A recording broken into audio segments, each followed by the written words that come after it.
Primeira carta do apóstolo João,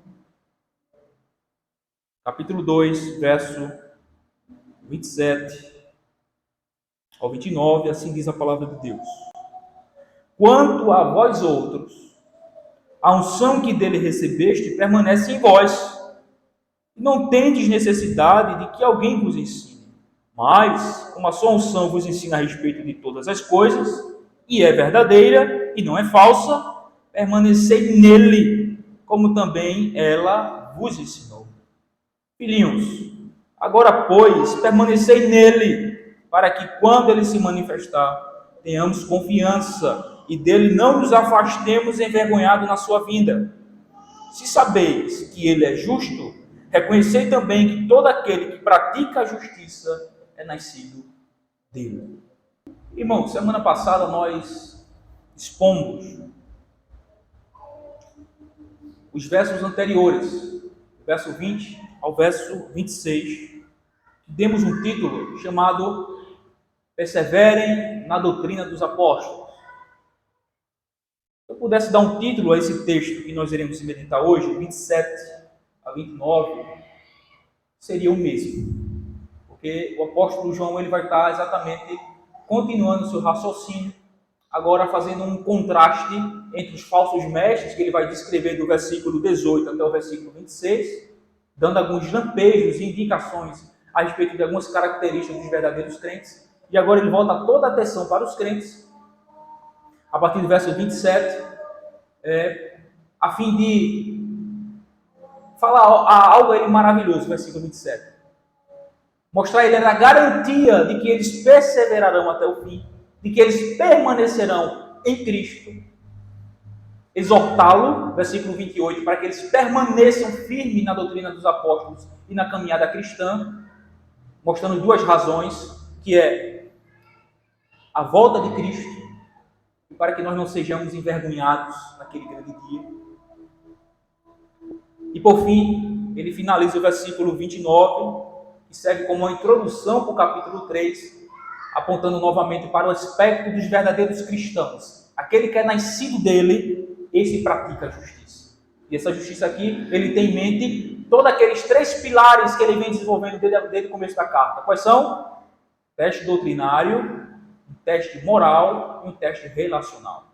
Então, aquele que pratica a justiça, crê na doutrina correta, obedece os mandamentos do Senhor e ama uns aos outros, ama os irmãos da fé.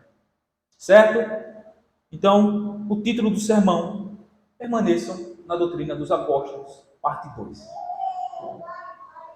Vamos lá. Irmão, nesses versos de 27 ao 29, o apóstolo João tem como objetivo fazer um contraste entre os falsos mestres, os falsos profetas, as quais ele chama de anticristos, nos versículos anteriores, com os verdadeiros crentes a quem ele está se dirigindo nessa carta. Nos versos 18, 19, verso 22, verso 23 e verso 26, que foi já os dois últimos sermões, podemos ver o apóstolo João descrevendo as características, crenças e objetivos do anticristo. João diz que eles são apóstatas, porque estavam no nosso meio, mas saíram do nosso meio porque não eram dos nossos. João ainda diz que eles são mentirosos porque negam a divindade de Jesus. E por isso não tem nenhum filho e nenhum pai. E no versículo 26, João ainda diz que o objetivo deles, do anticristo, é enganar. Enganar. Mas agora ele se volta, no versículo 27, para os crentes. Então ele começa o versículo 27 dizendo assim: quanto a vós outros, veja, percebe o contraste? Versículo 26 diz assim: isto que vos acabo de escrever é acerca do que vos procuram enganar. Quem que procura enganar? Aquele que ele descreve a partir do versículo 18. O anticristo, o falso profeta, aquele que ele chama de anticristo, inimigo de Cristo. Aí quando chega no versículo 27 ele diz: quanto a vós outros, isto é, vocês que creem em Jesus Cristo, como nós vos anunciamos, sendo ele verdadeiro Deus e verdadeiro homem. Então ele dirige agora a palavra para os verdadeiros crentes, para a qual essa carta foi direcionada. Então, quanto a vós outros, e agora o apóstolo apresenta três verdades a respeito da obra do Espírito Santo no crente e conclui afirmando algo que traz um conforto e consolo ao verdadeiro crente. Então ele diz, quanto a vós outros, e ele agora vai mostrar 3 verdades a respeito da obra do Espírito Santo no cristão verdadeiro.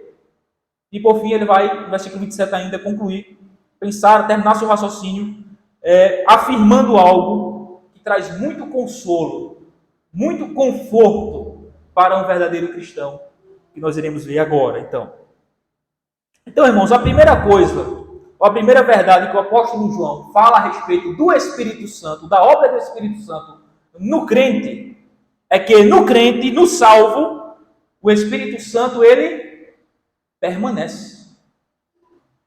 Ele permanece. O objetivo de João é qual? Fazer o contraste dos falsos, que ele descreve nos versículos anteriores, que uma vez fez parte conosco, estavam no nosso meio, mas saíram do nosso meio. Por quê? Porque eles não eram dos nossos, começaram a propagar e crer em doutrinas erradas, negar aspectos fundamentais do Evangelho, com os verdadeiros crentes. Que no verdadeiro crente, no salvo, o Espírito Santo, ele permanece. Ele permanece. É o que ele diz aí na primeira parte do versículo 27, na parte B, melhor dizendo. Diz assim, a unção que dele recebestes permanece em vós. A unção que dele recebeste, isto é, de Deus, a pedido do Filho, que é o Espírito Santo prometido, ele diz, permanece em vocês. Permanece em vocês. A unção está se referindo ao Espírito Santo. Como nós já vimos nos sermões anteriores, entendemos que quando João está usando a palavra unção, ele está se referindo ao Espírito Santo. E esse Espírito Santo foi o que o Pai enviou em nome e a pedido do Filho, o qual procede do Pai e do Filho.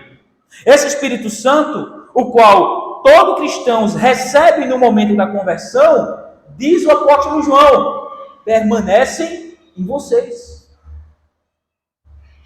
Agora, irmãos, a palavra permanecer aí é o verbo permanecer, que está no presente do indicativo e que significa ficar onde está.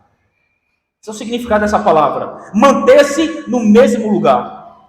Continuar.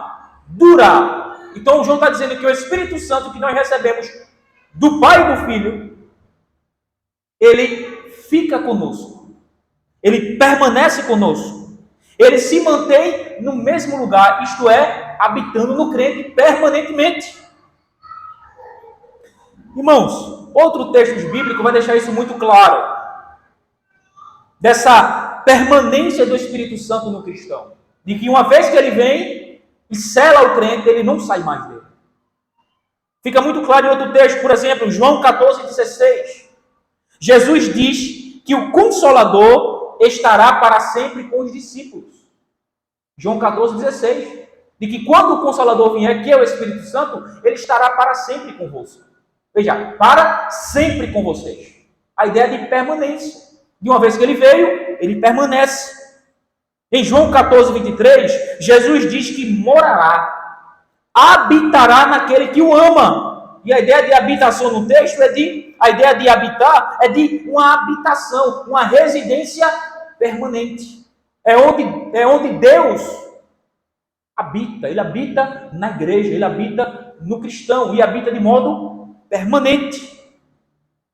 Em Efésios capítulo 1, versículo 13 e 14, Paulo diz que depois que ouvimos a palavra da verdade, o evangelho da salvação, e cremos, fomos selados com o Espírito Santo da promessa.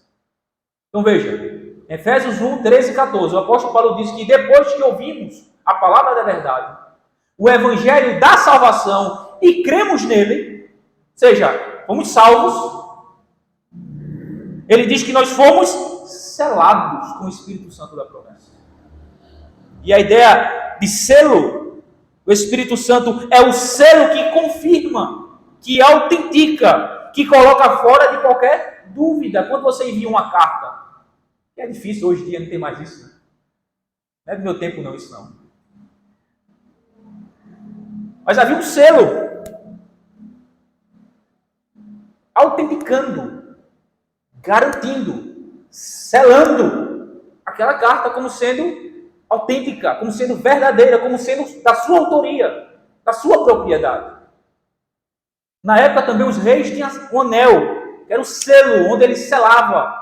Tem várias passagens no Antigo Testamento em que os reis usam seu selo para garantir um decreto, para confirmar, para autenticar. Então o Espírito Santo aqui em Efésios 1,13, ele é um selo que autentica, que confirma, que coloca fora qualquer dúvida de que se ele habita em alguém, de fato aquele alguém, ele é salvo.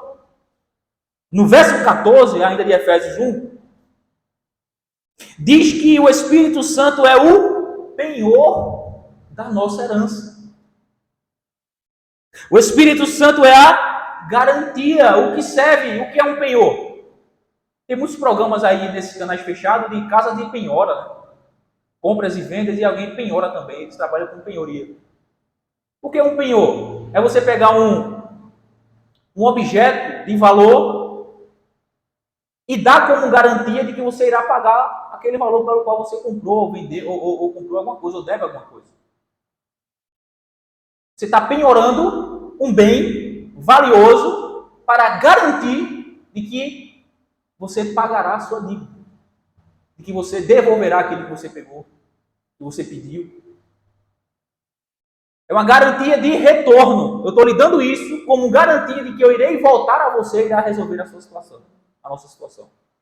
Então o Espírito Santo em Efésios 1,14, ele é o penhor de quê? Da nossa herança.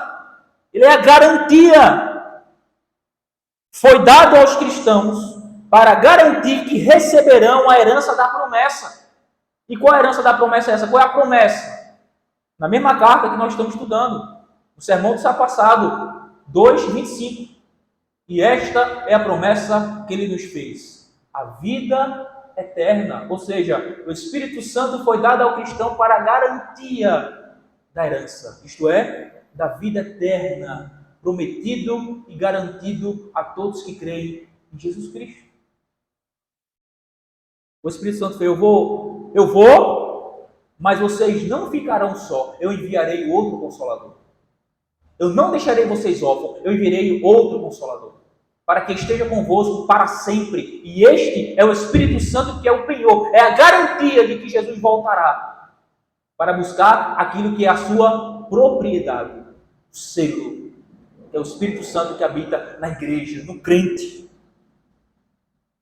Portanto, irmãos, o que o apóstolo João está dizendo é que, diferente dos falsos professos, diferente dos falsos profetas, que são apóstatas, que desviaram-se da verdade, que são mentirosos e enganadores, no salvo, no crente, o Espírito Santo, ele permanece. Ele permanece. Isso nos traz um conforto tão grande. Isso ratifica e confirma outra doutrina que nós subscrevemos, que é a perseverança dos santos. Que aquele que foi verdadeiramente salvo, ele jamais perderá a sua salvação. Por quê? Porque não foi conquistado por ele. Ele não pode perder aquilo que não ganhou, que não conquistou. A salvação foi dada, é um dom, uma dádiva, é um presente. E que, portanto, aqueles que Deus deu, aqueles que Deus decidiu amar e agir graciosamente para salvá-los, Deus faz isso de forma completa. Ele não inicia uma obra e deixa pela metade. Aquele que começou a boa obra em vós, ele é fiel para concluí-la, para completar até o dia de Cristo. Então, diferentemente dos falsos, e aqui a gente pode englobar todos os falsos cristãos, falsos profetas, falso profeta, anticristos, enganadores, que parece por algum momento que tem o Espírito Santo, mas na verdade se revelam como não tendo, como foi o caso aqui. Eles estavam no nosso meio, mas saíram do nosso meio. Diferentemente é no cristão verdadeiro. Ele permanece. O Espírito está ali com ele, garantindo-lhe, perseverando, preservando o cristão a manter-se na caminhada. Mas a segunda verdade que o apóstolo João fala aí no versículo 27, a respeito da obra do Espírito Santo no crente, a primeira é que ele permanece, E a segunda é que o Espírito Santo é o professor do crente. Ele é o mestre que ensina a igreja. Ele é o professor que ensina a cada crente verdadeiro em quem ele habita. Veja aí, ainda versículo 27, a parte C, não é? E não tendes necessidade de que alguém vos ensine, mas como a sua unção, isto é, o Espírito Santo, vos ensina a respeito de todas as coisas. O Espírito Santo, ele é o professor do crente. Agora precisamos entender pelo menos essa primeira expressão que o apóstolo não usa, para que a gente não possa ficar confuso. A primeira coisa que devemos entender nesse texto, irmãos, é quando ele diz: e não tendes necessidade de que alguém vos ensine. É que João não está falando contra homens que foram dotados com dons para servir a igreja no ministério do ensino e da pregação da palavra, que tem como objetivo a sua própria edificação. Essa é a primeira coisa que precisamos entender nesse texto. Quando ele diz assim: e não tendes necessidade de que alguém vos ensine. João não está falando contra pastores, contra evangelistas, contra pregadores, contra mestres na igreja. A primeira coisa devemos entender isso. Por quê? Porque isso é o que todo o Novo Testamento ensina. Vários textos vão mostrar que Deus levantou e dotou homens dotados e capacitados com o dom do Espírito Santo para ensinar, para pregar, para evangelizar, para doutrinar a igreja. Então, João estaria se contrariando aqui, mas na verdade não é isso que ele tem em mente. Além disso, se os crentes não precisam de mestres humanos, por que João lhe ensina por meio desta carta? Então não faz sentido, né? Ele diz: vocês não precisam de homens, enquanto ele estava escrevendo uma carta para instruí-los. Então seria uma contradição. Mas não é isso que João não tem em mente. Então fica claro que não é contra mestres, pastores e pregadores do Evangelho que João está falando. Mas ele está dizendo simplesmente que os cristãos da Ásia, para a qual essa carta foi direcionada, não precisavam que os falsos mestres viessem lhe dizer alguma suposta verdade, pois os cristãos já estavam firmes nela, mediante o Espírito Santo que neles habita e os ensinos por meio da doutrina dos apóstolos. Não é necessário que ninguém ensine mais nada a vocês. Não é necessário que ninguém chegue aí para dizer mais alguma coisa nova a vocês, com suposta revelação esotérica e mística, como é o caso aqui dos falsos mestres, né? Eram os gnósticos que diziam que tinha uma revelação nova, um entendimento extra, uma revelação diferente, um entendimento e uma revelação esotérica, misteriosa, um conhecimento misterioso. Ele era portador desse conhecimento. Então já não importa. Não é necessário que homem nenhum mais diga nada a vocês não, a respeito da verdade não, porque vocês já estão instruídos na verdade. A verdade é exatamente esta, que vocês já foram instruídos de acordo com a nossa doutrina, a doutrina dos apóstolos. Vocês foram ensinados pelo Espírito essa verdade, convencidos dessa verdade, portanto, não é mais necessário que ninguém ensine a vocês a respeito de qualquer verdade da qual já tem tratado aqui nessa carta, a respeito da natureza de Cristo e dos aspectos fundamentais do Evangelho, porque eles estavam trazendo o quê? Coisas estranhas. Estavam negando a divindade de Jesus. Vamos ver mais para frente que eles estavam negando a humanidade de Jesus. Então João vai dizer: não tem necessidade de que ninguém mais ensine a vocês não. Vocês já conhecem a verdade. Vocês estão na verdade. Vocês já creram na verdade.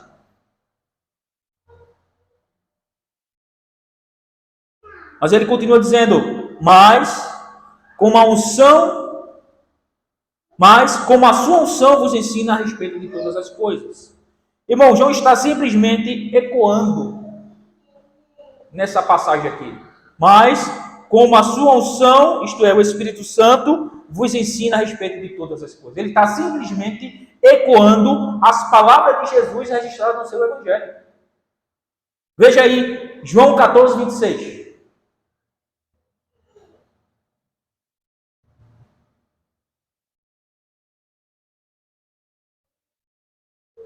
João, sendo o escritor do Evangelho dele, registrando as palavras de Jesus, aqui na carta ele está simplesmente ecoando aquilo que ele registrou no seu Evangelho, as palavras de Cristo. Quando ele diz, mas como a sua unção vos ensina a respeito de todas as coisas. 14:26 de João diz assim, mas o Consolador, o Espírito Santo, a quem o Pai enviará em meu nome, ele está falando aqui, registrando as palavras de Jesus. Olha o que ele diz agora. Esse quem? O Espírito Santo que será enviado pelo Pai em nome de Cristo. Vos ensinará todas as coisas.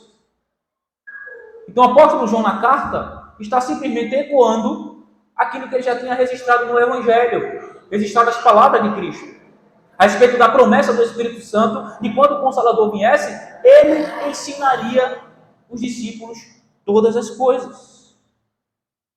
Portanto, o que João está dizendo é que o Espírito Santo é o professor do salvo, ele é o professor do crente. O que não significa dizer que a igreja não precise de homens capacitados e chamados por Deus para pregar o Evangelho.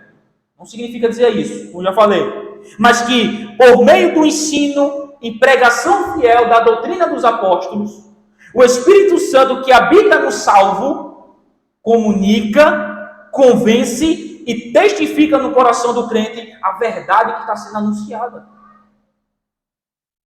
É a junção de dois elementos, irmão. Dois elementos.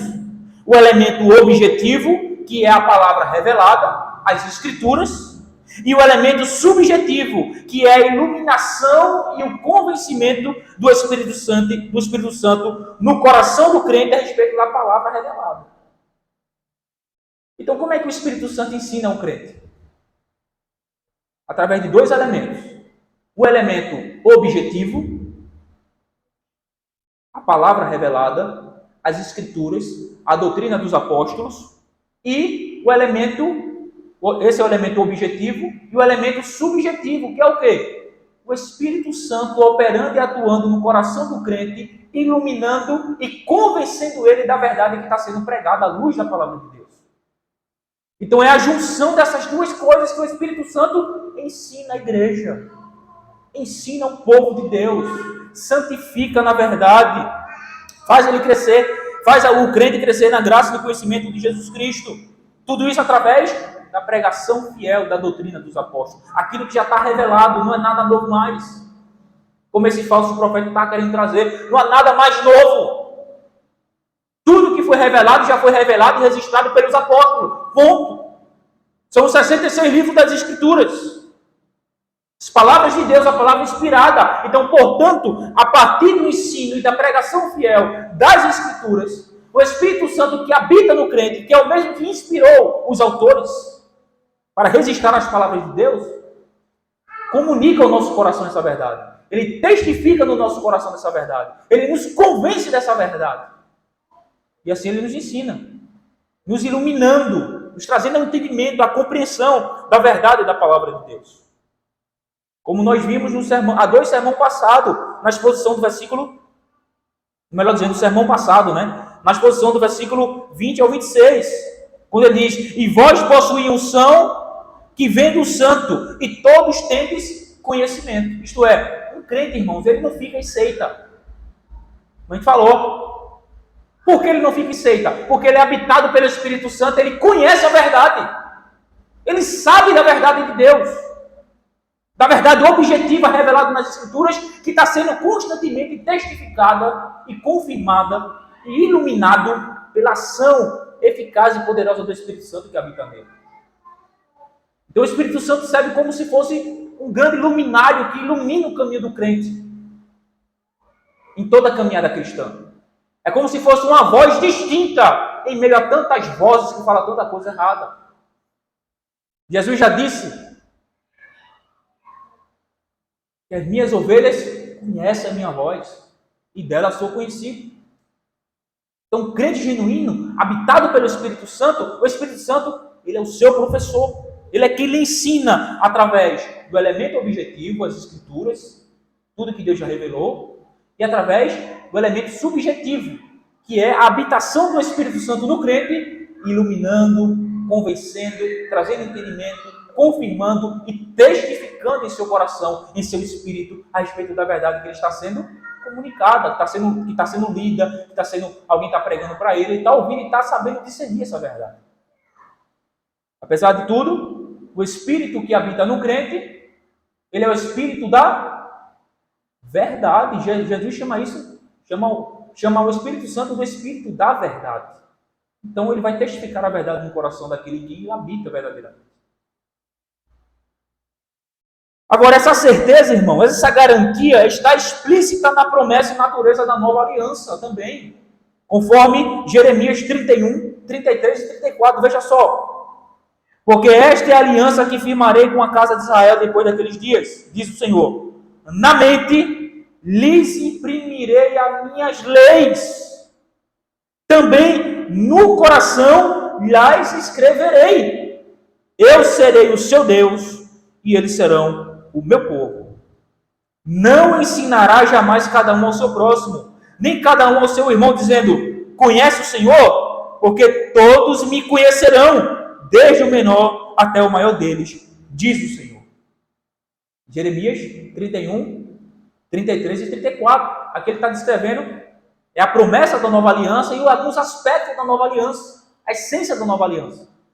Aqueles que entrarão nessa aliança, eles conhecerão a Deus verdadeiramente. Por quê? Porque Deus imprimiu no seu coração, na sua mente, a sua lei, a sua verdade, a sua vontade, os seus decretos. Deus fará com que ele ande nos seus caminhos. Por quê? Porque é o Espírito Santo que habita no crente quem conduz ele em toda a verdade, como também nós já vimos no sermão passado. Então, irmãos, essa é a segunda verdade que João está dizendo nesse texto. A primeira, que o Espírito Santo, ele habita permanentemente. E a segunda, que o Espírito Santo é quem ensina o salvo. Ele é o professor do salvo. Evidentemente, por instrumentalidade dos ensinos e da pregação fiel da palavra de Deus. E assim ele vai iluminando e testificando no coração do salvo as verdades que está sendo anunciado e proclamado. Mas existe uma terceira coisa. Deixa eu correr, porque senão é capaz de não dar tempo. A terceira coisa que o apóstolo João ensina a respeito da obra do Espírito Santo no crente, ainda no versículo 27, é que tudo o que o Espírito ensina é verdade. Veja aí. E não tendes necessidade de que alguém vos ensine, mas, como a sua unção vos ensina a respeito de todas as coisas, e é verdadeira e não falsa. Quem habita no cristão? O Espírito Santo. Esse Espírito Santo, ele é o Espírito da verdade. Esse Espírito Santo, ele ensina ao crente todas as coisas. E todas as coisas que ele ensina é verdadeira. É verdadeira e não falsa. E aí chegamos em uma conclusão lógica. Se o Espírito Santo que habita no crente habita permanentemente, o próprio Espírito Santo que habita no crente e que é Deus, é quem ensina ao crente todas as coisas, e tudo que ele ensina é verdade, segue-se, conclui-se, que de modo soberano e gracioso, Deus preservará todo o verdadeiro cristão dos enganos de Satanás, cujos instrumentos são os falsos profetas e as suas heresias destruidoras. Isso traz um conforto. Um conforto tão grande. Por quê? Existem muitas vozes no mundo. Existem muitos segmentos, muitos movimentos, muitas igrejas, ditas igrejas. Existem muitas pessoas falando em nome de Deus. Existem muitas vozes. E que, se não for o Espírito Santo, certamente seríamos enganados. Mas pelo fato dele permanecer em nós constantemente, permanentemente, pelo fato dele ser o nosso sumo professor, que nos instrui a respeito de todas as coisas, e tudo que ele nos ensina é a verdade, irmãos, temos a garantia de que Deus nos preservará em meio a esse turbilhão de engano no qual nós estamos inseridos. Estamos num contexto. O verdadeiro crente, ele será preservado. O verdadeiro crente, ele terá o discernimento e o conhecimento da verdade.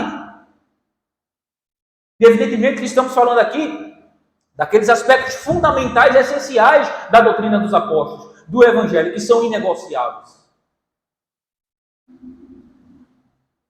Que consolo, que conforto isso traz. O texto diz exatamente isso: permanecei nele, como também ela, isto é, o Espírito, né, a unção, vos ensinou. Agora há uma discussão aqui nesse verbo, permanecei, no finalzinho do versículo 27. Qual é a discussão? Do tempo e do modo qual ele está empregado aqui no texto. Alguns entendem que ele está no presente do imperativo. Então, se ele está no presente do imperativo, João estaria dando aqui uma ordem. Se o Espírito permanece, se ele é o nosso professor e ensina toda a verdade, e tudo que ele ensina é a verdade, então, permaneçam firmes nessa verdade.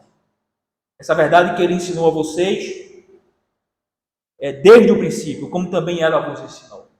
E essa é a interpretação que predomina no meio dos teólogos. Mas existe também uma provável interpretação desse verbo, de que ele esteja no futuro do indicativo.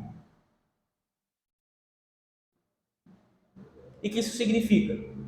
Significa de que João está apontando para o futuro dos cristãos, como sendo algo certo, de que Deus preservará o cristão até o fim. Essa interpretação, para mim, faz mais sentido dentro do contexto. Se nós considerarmos, né, o que a gente acabou de ver, a unção que receberam dele permanece com vocês, ele não sai mais. É ele que ensina a vocês todas as coisas. E tudo que ele ensina é a verdade. A conclusão? Então há uma garantia de um futuro certo. De um futuro em que Deus nos preservará de cair nos enganos de Satanás do nosso próprio coração, seguindo após doutrinas falsas. Então existem essas duas interpretações. Se é uma ordem, está no imperativo, João está mandando, ordenando que o crente deve permanecer, ou se ele está apenas apontando para um fato ainda não realizado, mas certo no futuro, de que Deus preservará o crente. Exatamente por essas razões. O Espírito habita permanentemente, ele ensina todas as coisas, e todas as coisas que ele ensina é a verdade. Então, Deus preservará o crente até o fim. Deus guardará o cristão de cair no enlace de Satanás em doutrinas heréticas e perversidade dos falsos profetas. Para mim, não faz muita diferença.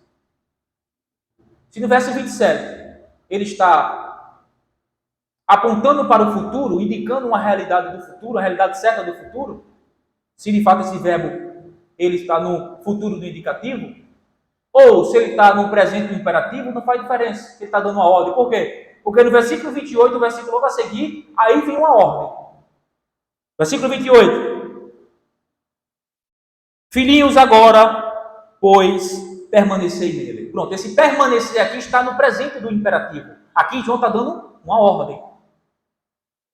Então, para mim, o permanecer do verso 27 parece fazer mais sentido no futuro do indicativo, de que João está apontando para o futuro como sendo uma obra certa na vida do cristão, de que eles serão preservados, eles serão guardados, eles serão preservados do engano, da mentira, dos falsos profetas e dos artimanhos de Satanás. Então, no versículo 28, ele agora está dando uma ordem. Se o Espírito permanece, se o Espírito ensina todas as coisas, e tudo que ele ensina é a verdade, então há uma garantia de que no futuro vocês permanecerão na verdade. Não por vocês, mas pelo Espírito Santo que habita em vocês, que fará essa obra em vocês, garantindo isso em vocês. Aí agora ele faz, então, filhinhos, agora pois, permanecei nele. Agora ele dá a ordem. Versículo 28, primeira parte. Filhinhos, agora pois, permanecei nele. Irmãos, o poder e a soberania de Deus na preservação e salvação do cristão não dá ao cristão motivos para se eximir de suas responsabilidades e deixar de confirmar sua união com Deus por meio de Cristo. Isto é, confirmar a sua salvação. Essa verdade é ensinada em toda a Bíblia. Quero dar aqui pelo menos dois textos. Filipenses 2,12. Assim, pois, amados meus, como sempre obedeceste, não só na minha presença, muito mais agora na minha ausência, aí Paulo diz, desenvolvei a vossa salvação com temor e tremor. Soberania de Deus e o poder de Deus na preservação e na salvação do crente não dará a ele o direito ou motivos de se eximir de suas responsabilidades e que cada vez mais confirmar a sua salvação. Segunda de Pedro 1,10. Por isso, irmãos, procurai com diligência cada vez maior confirmar a vossa vocação e eleição. Porquanto, procedendo assim, não tropeçareis em tempo algum. Pois dessa maneira é que vos será amplamente suprida a entrada no reino eterno do nosso Senhor e Salvador Jesus Cristo. Irmãos, procurai cada vez maior, diligentemente, confirmar a vossa vocação e eleição. Irmãos, a soberania de Deus, que garante a preservação do cristão, é a mesma que estimula o cristão a perseverar, confirmando assim sua vocação e eleição. E é em razão dessa verdade que o apóstolo João pode chamar a responsabilidade daqueles para os quais essa carta foi enviada, dizendo, filhinhos, agora, pois permaneçam, fiquem firmes nesta doutrina que vocês têm sido ensinados, que vocês aprenderam desde o princípio da fé de vocês. A palavra permanecer aqui é a mesma palavra do versículo 27, como nós falamos. A diferença é que, enquanto no verso 27 a ênfase está no poder preservador do Espírito Santo, no cristão, aqui no verso 28 a ênfase está na responsabilidade que o cristão tem de permanecer firme na doutrina dos apóstolos. A soberania de Deus não anula a responsabilidade do cristão. Ao contrário, a soberania e o poder de Deus serve de amparo, de consolo, garantia e estímulo para o cristão perseverar firme nas verdades a respeito de Cristo que o Espírito Santo aplicou em seu coração. A palavra aí permanecer aqui está no presente do imperativo, que significa uma ordem.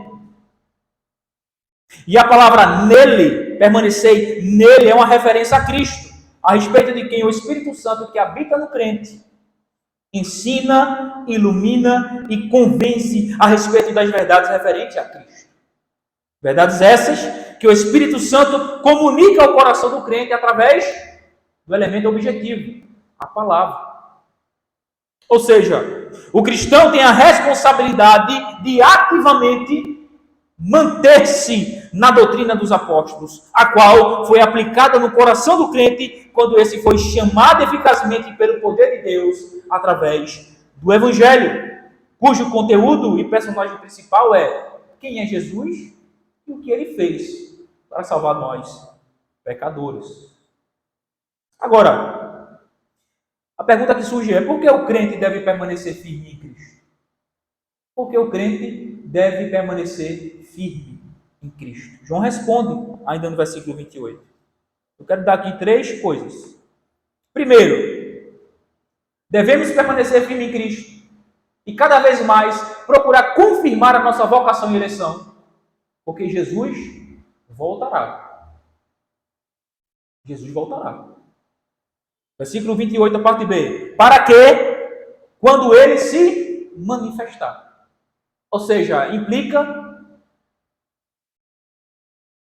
que João tem em mente o retorno glorioso de Cristo. Essa é a primeira razão para nós permanecermos firmes na doutrina dos apóstolos, na fé genuína. É que Cristo voltará para pedir conta, para separar dos bodes as ovelhas,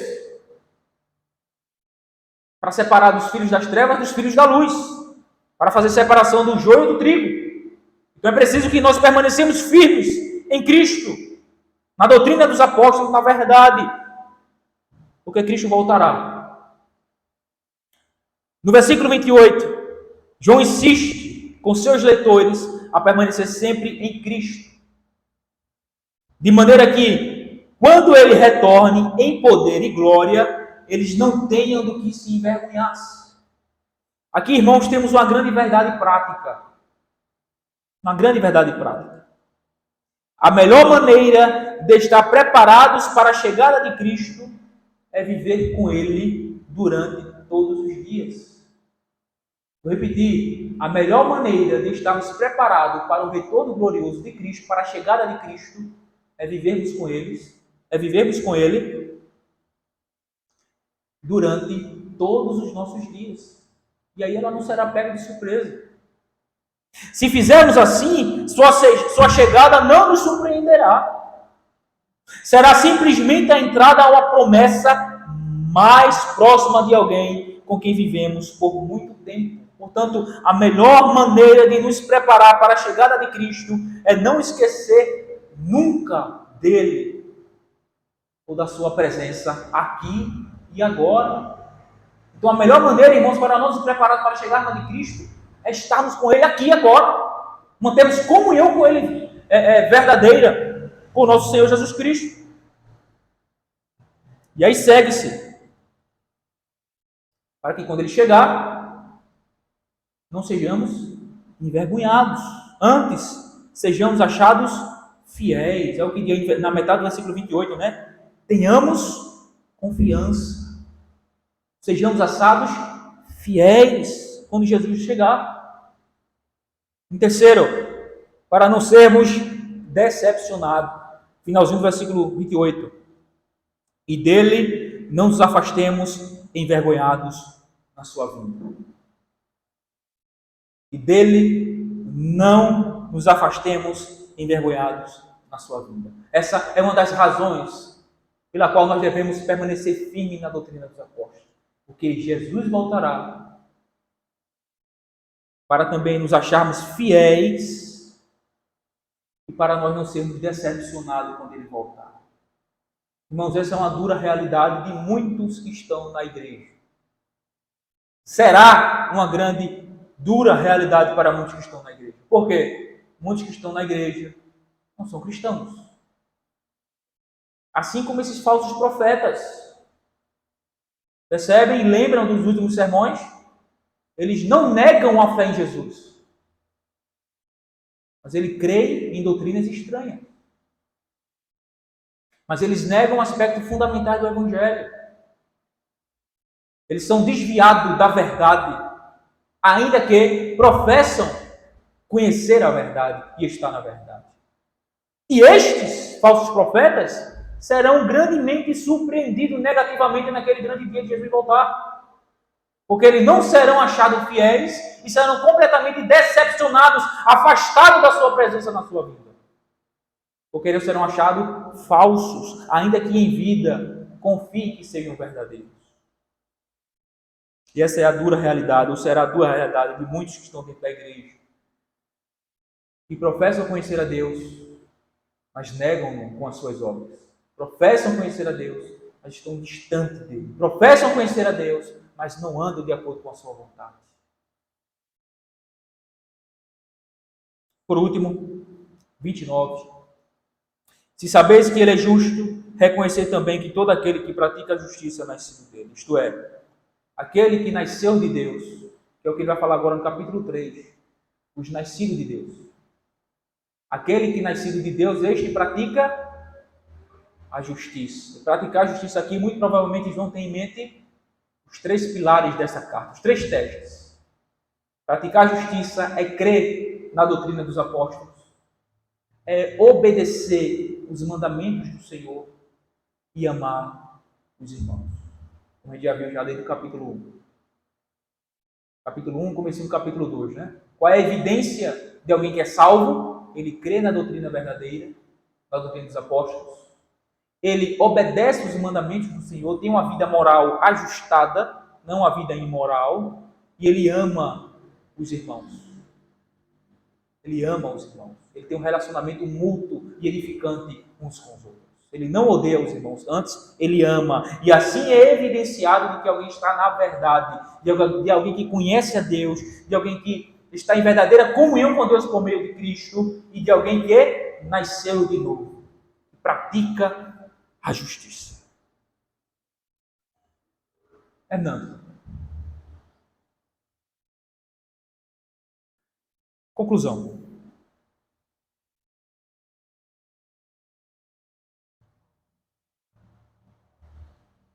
Não é motivo, você crente, cristão verdadeiro, não é motivo de grande alegria sabermos do fato e da verdade que apesar de nós, Deus nos preservará para a vida eterna, para alcançarmos a promessa, para alcançarmos a vida eterna.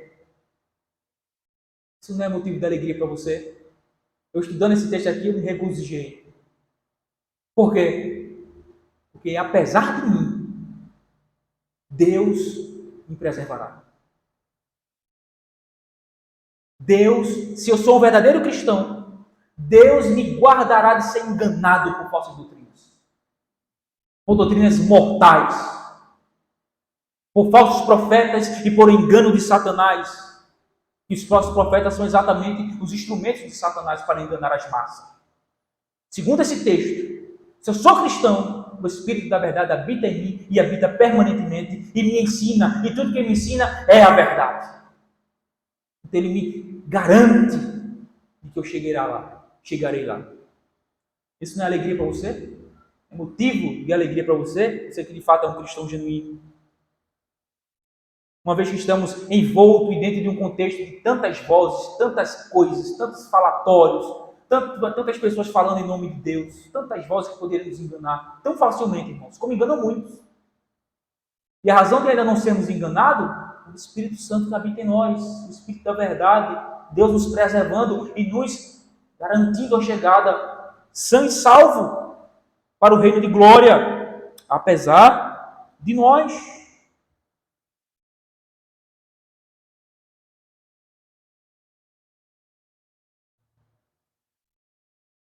Segunda coisa que eu quero aplicar. Essa verdade não deve ser motivo para você ser negligente. Essa verdade não deve ser motivo para que você negligencie a sua responsabilidade de crescer ativamente e constantemente na graça e no conhecimento do Senhor. De prosseguir em conhecer ao seu Deus cada dia mais. A verdade da soberania de Deus e do poder preservador de Deus aos seus cristãos, ao seu povo, não nos exime da nossa responsabilidade de perseverar até o fim. De perseverarmos firmes na doutrina, no caráter e no amor. Pois isso é o que evidencia se de fato somos ou não salvos. Então persevere ativamente, busque crescer cada vez mais na graça e no conhecimento do Senhor. E o que deixa com a pulga atrás da orelha é pessoas que estão há 10, 15, 20, 30 anos dentro da igreja e nunca mudaram. Nunca mudaram. Não há evidência de progresso nenhum na sua vida. De mudança ou transformação nenhuma, mas está há 30 anos dentro da igreja e diz, sou crente. Mas continua com as mesmas coisas. O caráter não mudou, a personalidade não mudou, o conhecimento de Deus e da sua verdade não prosperou, está estagnado, não tem uma vida piedosa, não tem uma vida devocional ao Senhor, não traz evidência de frutos de uma verdadeira conversão. Mas há 30 anos está dentro da igreja. O Espírito que está em nós é o Espírito da verdade. Ele nos ensina. Ele nos faz crescer. Ele nos estimula a orar. Ele nos estimula a ler a palavra de Deus, a aprender e a crescer no conhecimento e na graça. Ele cultiva em nós o fruto do Espírito, Gálatas 5:22. Se o Espírito Santo que está em nós, ele está cultivando esses frutos. Quais são os frutos? Amor, alegria, paz, benignidade, bondade, mansidão, temperança, domínio próprio. Veja, isso vai crescendo cada vez mais no cristão verdadeiro. Isso vai sendo evidenciado cada vez mais, esses frutos na vida do cristão verdadeiro. Por quê? Porque apesar dele, o Espírito está operando fisicamente na sua vida, conformando a sua vida à imagem de Cristo, ao caráter de Cristo. Ele está esculpindo Cristo no crente. De modo que eu não posso ser o mesmo que eu era 5 anos atrás, não, irmão. Isso é impossível no crente. Eu não sou mais o mesmo a quem eu era 5 anos atrás. Sou diferente. Consequentemente, eu vou estar mais maduro, eu vou ter mais conhecimento de Deus, eu vou conhecer mais as Escrituras, eu vou estar conduzindo a minha vida uma vida mais piedosa, eu vou estar amando mais os irmãos da igreja, eu vou estar amando mais a Deus. O fruto do Espírito vai estar sendo mais evidente na minha vida. Por quê? Porque o Espírito está cultivando isso em mim, porque ele habita em mim. E através da palavra, ele está me santificando, me conformando à imagem de Cristo. Então, como é que uma pessoa 20 anos dentro da igreja não mudou nada? Continua os mesmos pecados. É impossível à luz das Escrituras. Possível à luz das Escrituras. Então, a soberania de Deus, o poder preservador de Deus, não dá motivo a você de você ficar relaxado. Isso, se você está relaxado, se você não se preocupa com o seu crescimento, isso pode ser uma forte evidência de que você não é salvo. Se você não se preocupa com o seu caráter, se você não se preocupa com o seu conhecimento de Deus, com a sua comunhão com Deus, com o seu crescimento na graça e no conhecimento. Se você não se preocupa em ser mais santo, ser mais piedoso, mais obediente, isso pode ser uma forte evidência de que você não é salvo. E ficar sempre na passividade. Não, Deus é soberano. Mas não significa que você deve ser negligente na confirmação da sua vocação e eleição, da sua salvação. Pois aquele que é nascido de Deus pratica a justiça, ama a Deus, com uma expressão de gratidão e amor a Deus, procura obedecer os seus mandamentos, não para ser salvo, mas porque ele foi salvo, e que agora agradecer a Deus, expressar o seu amor e a sua gratidão a Deus através da sua obediência. E também ama os irmãos, ama uns aos outros, pratica a justiça. Irmãos, essas verdades desse texto, você pode identificar na sua vida? Você tem certeza que o Espírito Santo habita em você? Tenho. Quais são as evidências? Você tem crescido? Você tem se firmado cada vez mais e crescido cada vez mais na verdade da palavra de Deus? No conhecimento de Deus? Você tem sido mudado e transformado de glória em glória, crescendo em santidade, em santificação, em conformidade com Cristo, em obediência à sua palavra, em amor para com seus irmãos? Tem? Tem. Então, há uma grande probabilidade de fato você ser um cristão e o Espírito Santo habitar em você. Mas se isso não está evidência na sua vida, irmãos, examine-se, porque há uma grande probabilidade de você não ser um verdadeiro crente. Amém.